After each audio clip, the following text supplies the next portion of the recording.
I want to talk with you briefly about resentment flu and how to let go of resentment. Resentment occurs when a parent feels like she's giving more than she's getting. For example, mom loves her child and she doesn't want to let him down. She tries very hard to do the things that will make him happy. But it seems the more that she gives, the less she's appreciated, and the harder she tries, the less respect that she gets. Because her child is not living up to her expectations by showing respect and appreciation, resentment can build, and mom begins to imagine that her child simply doesn't care anymore.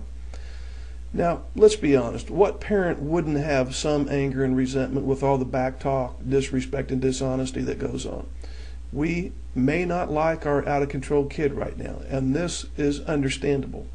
We may love him or her, but we probably don't like him, and we certainly don't like the behavior. But when things that have angered us never get resolved, we develop resentment flu eventually. And when we suffer with this flu, a major part of us shuts down. We can become bitter and less able to express our love. We lose our aliveness and we lose our joy for life. So we need to look at what can we do to cure resentment flu. I've been on the receiving end of disrespect for many years now, and yeah, I'm holding some grudges, and what can I do about it?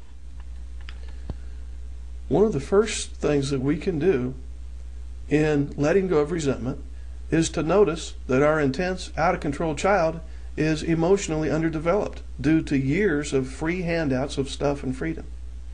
He didn't have to earn anything. He became dependent on us for free handouts, and as a result, he never learned self-reliance and is emotionally underdeveloped or immature.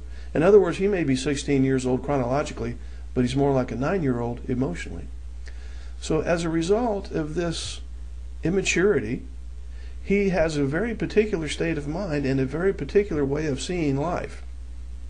Notice that he has a very limited awareness and acts totally consistent with his limited skills and ability. If your child were wiser and more aware, then he'd be able to act very differently. But he isn't wiser and more aware. He only has limited awareness. Notice that your child is doing the best he can with his very limited ability. And notice how much he suffers as a result of his limited equipment. Now, ask yourself, if you would, are you willing to forgive this person for not being wiser and more aware? Are you willing to forgive this person for acting consistent with his limited ability? And are you willing to forgive this person for the damage that was caused?